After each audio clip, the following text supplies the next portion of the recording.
Hello students, welcome to the channel. This is Anamika Talukdar and today this video will be for class 9 and your topic is from Geography lesson 2 Physical Features of India.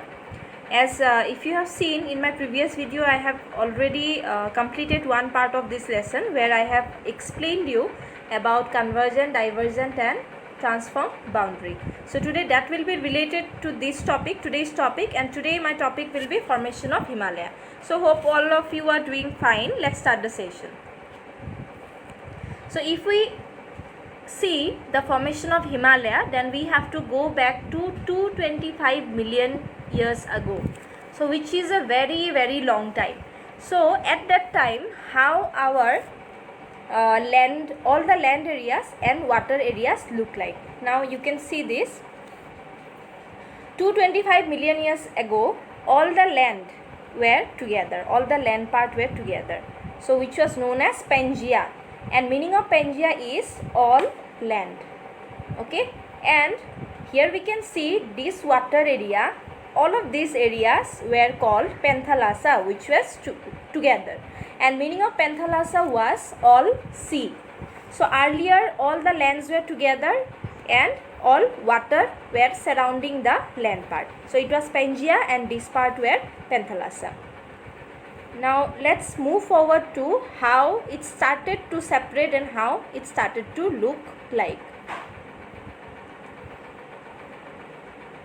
So this picture you can see, at first this was the Pangaea, this was how it looked like, and this was the water area, and after it started to separate. Now why it started to separate?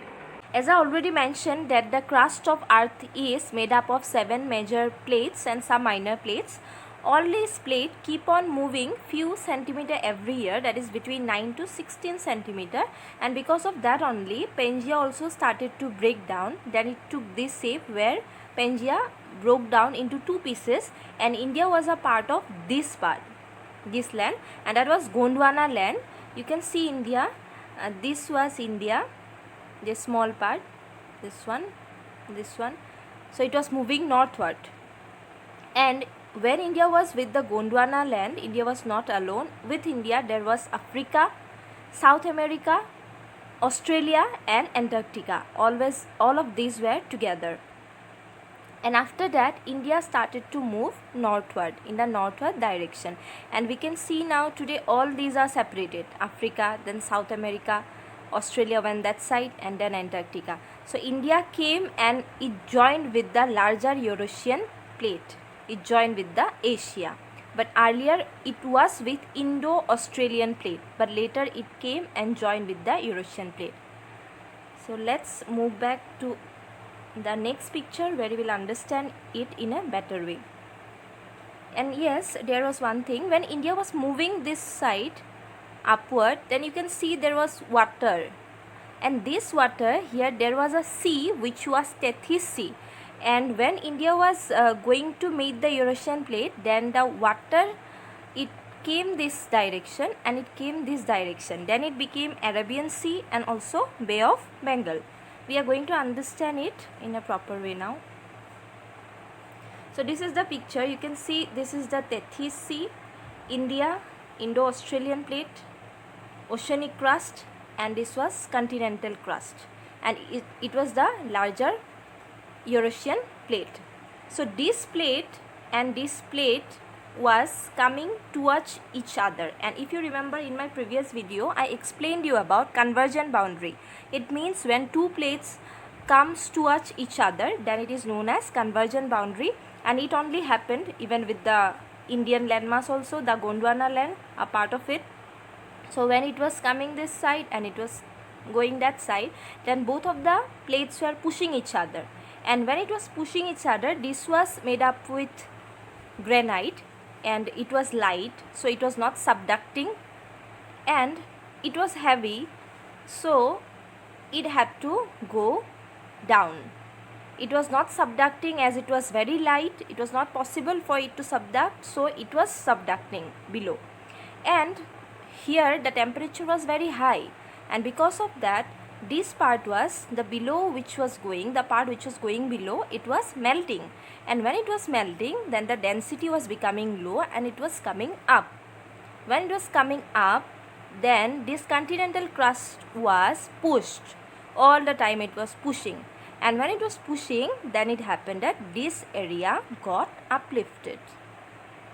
And it took million of years again that this area fully it came below the continental crust.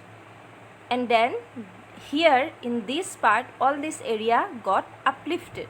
And when this area got uplifted, then this was the birth of Himalaya. And Himalaya is still increasing, and that's why it is known as Yangfol mountain. It is later the part of the India, the peninsula part of India was a part of the Gondwana land, and it was the oldest landmass, but Himalaya is a new one. So it is said as Yang, and as it is folded, so it is known as Yangfol mountain. So in this way, Himalaya, the Himalayan mountains, it got uplifted, and it was the birth of Himalaya. And the Tethys Sea, the water of the sea, got both the side, and it became, one of it became Arabian Sea, another became Bay of Bengal, and in the north side we can see now the present Himalaya. I'm going to show you a very small video clip where you will understand that how the Indian Gondwana land part, it went up and joined with the Eurasian plate.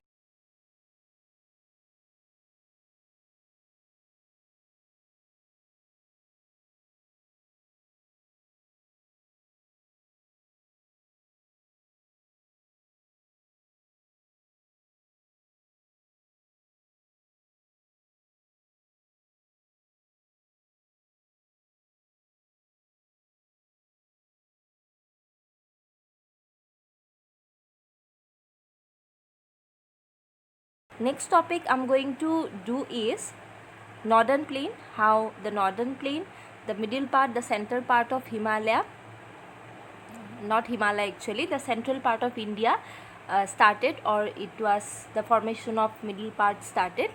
So for today, if you have any doubt in this particular section, then you can ask me in the comment section. So thank you very much for today.